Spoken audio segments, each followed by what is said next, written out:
자주 감동받는 사람들의 비밀. 당신은 감동의 힘을 과소평가하고 있다. 나뭇잎을 따라 햇살이 쏟아져 내린다. 유칼립투스 나무 아래에는 그늘이 한 점도 없다. 청록색의 질긴 잎이 바람에 흔들리며 햇빛을 향해 몸을 굽힌다. 페퍼민트와 흡사한 옅은 향이 난다. 나뭇잎 사이로 푹신해 보이는 흰 구름이 흘러가고 있다. 캠퍼스 교정에 있는 유칼립투스 나무들은 북아메리카 지역에서 가장 키가 큰 종이라고 한다. 나무 아래에는 한 그룹의 학생들이 서 있다. 학생들은 머리를 뒤로 젖히고 나무를 올려다보고 있다. 한편 다른 그룹의 학생들은 나무를 등지고 칙칙한 학교 건물을 바라보고 있다. 두 그룹의 학생들은 실험에 참여하고 있으며 1분 동안 각각 나무와 건물을 관찰하라는 지시를 받았다. 그때 누군가가 설문지와 펜을 하나를 안고 학생들 쪽으로 걸어오다가 발을 헛디뎌 펜을 떨어뜨린다. 실험 참가자 여럿이 달려가서 그 사람을 도와주지만 이 역시 실험의 일부라는 사실은 전혀 눈치채지 못한다. 과연 어떤 그룹의 학생들이 더 많이 도와주러 달려갔을까? 아름다운 나무를 올려다보고 있던 학생들이었다. 이들에게는 어떤 공통점이 있었을까? 바로 감동을 경험했다는 사실이다. 실험 결과 감동을 경험한 사람들은 자신을 작은 존재라 여기며 자신에게 덜 집중했다. 또한 윤리적인 결정을 내리는 경향이 두드러졌으며 어떤 일에 대해 자신에게 그만한 권리가 있다고 생각하는 특권의식도 내려놓을 줄 알았다. 게다가 건물을 보고 있던 실험 그룹보다도 더 낮은 액수의 보상을 원했다. 연구자들은 감동과 친사회적인 행동 사이에 뚜렷한 연결고리가 있다고 판단했다. 1분 정도의 아주 짧은 시간이었는데도 감동이 이토록 영향력을 발휘한다니 놀랍지 않은가? 감동은 여러 형태로 찾아온다.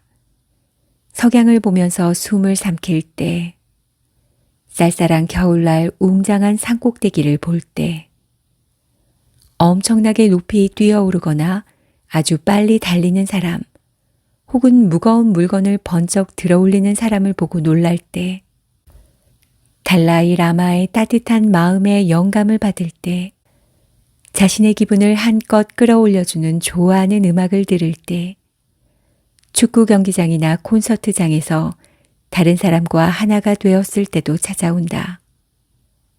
갓 태어난 아이의 눈을 들여다볼 때, 어른이 되어 결혼하는 자녀를 바라볼 때도 마찬가지다. 감동은 아름다운 것에, 불가능한 것에, 거대한 것에, 또한 자그마한 것에, 그리고 사람들의 인식 범위를 확장시키는 모든 것들에 깃들어 있다. 굉장히 강렬한 경험이지만 이때 느낀 감정에 대해 콕 집어 말하기는 어려울 것이다. 감동은 자명한 것과는 다소 거리가 있다. 대체 감동이란 뭘까? 진짜로 어떤 것일까? 우리는 감동을 경험하기 위해 그 고양된 감정이 왜 기분을 좋게 만드는지 알기 위해 많은 시간 동안 논의를 거듭했다. 감동에 대해 연구하면서 이 유일무이한 감정이 사람들에게 다른 어떤 것으로도 대체할 수 없는 특별한 무엇인가를 준다는 사실을 깨달았다. 감동은 장점으로 가득한 황금알이었다. 다른 사람들보다 자주 감동받는 사람들은 대부분 다음과 같은 특징이 있다. 더 건강하다. 스트레스를 덜 받는다. 주의 깊다. 더 현명하고 창의적이다. 더 이타적이다. 더 친절하다. 더 관대하다. 더 친환경적이다. 감동은 우리 삶에 더 크게 만족하도록 만든다. 사람들은 감동하면 잠시 그 자리에 멈춰 서는데 이때 자신에게 실제보다 더 많은 시간이 주어진 것처럼 느낀다. 그뿐 아니라 그러한 황홀감을 경험하고 나면 더 많은 선택지를 발견할 수 있고 자신의 주변을 더욱 명확하게 파악하게 되며 항상 정답을 선택할 필요는 없다고 생각하게 된다.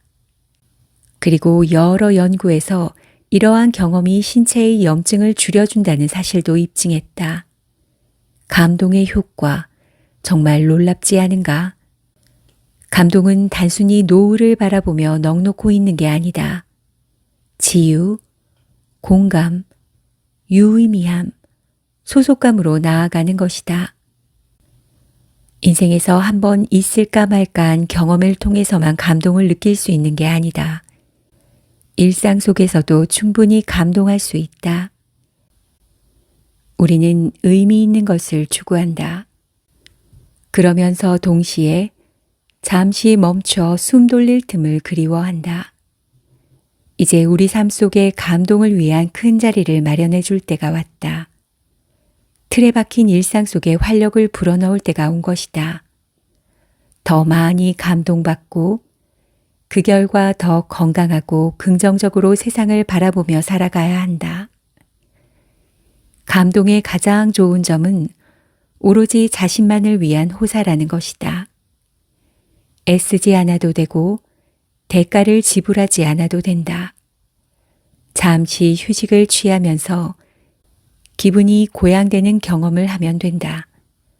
그렇게 숨을 돌리다 보면 시선이 좀 더 부드러워진다.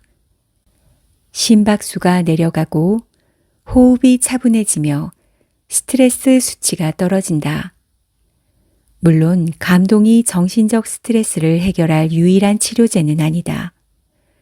그렇지만 번아웃, 스트레스, 불안에 대처할 수 있는 에어백인 것은 분명하다. 마음을 차분히 가라앉히고 재충전할 기회이자 세상을 새로운 시선으로 보게 하는 도구로서 감동을 받아들이면 어떨까?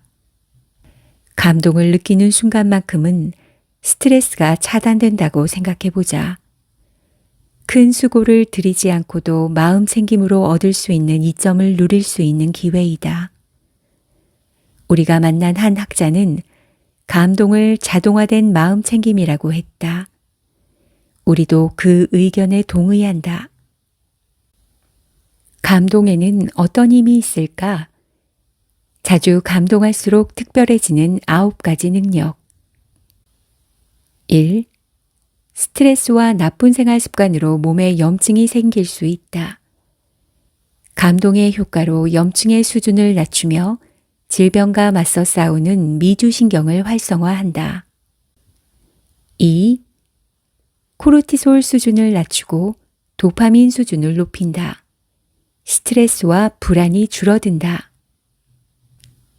감동의 효과 3. 지금 이 순간에 머물면서 시간이 더 많다고 느낀다. 그리고 이 느낌이 오랫동안 유지된다. 감동의 효과 4. 뇌를 예리하게 만들어준다. 사실을 비판적으로 검토할 수 있는 능력을 갖추게 되며 새로운 정보를 받아들일 기회를 얻게 된다. 5.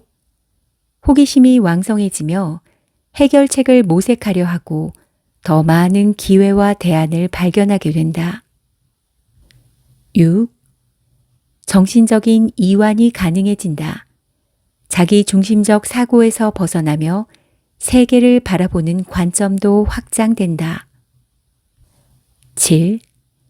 외부에 관심을 기울이게 된다. 주변의 문제에 협조적으로 변하며 더 잘 공감한다. 8. 물질적인 것보다 더 가치 있는 것을 쫓게 된다.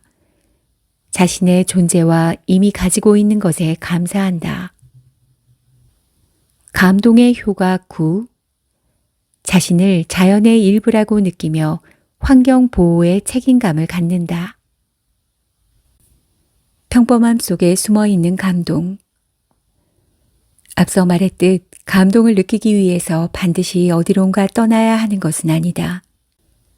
감동 감수성을 높인다면 일상 속에서도 충분히 감동을 느낄 수 있다.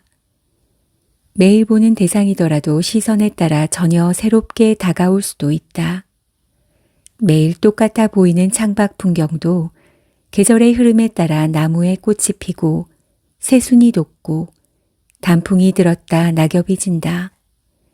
익숙하기 짝이 없던 풍경도 주의를 기울여 바라보면 시시각각으로 변하는 것들은 물론 전에는 인지하지 못했던 새로운 것들이 눈에 들어온다.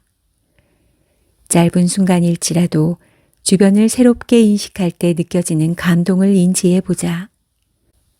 이런 경험들이 누적되면 팍팍하고 밋밋하게 느껴졌던 삶의 윤택감이 더해지는 것을 느낄 수 있을 것이다. 오늘 하루 당신에게 주어진 기적을 발견할 수 있길 바란다.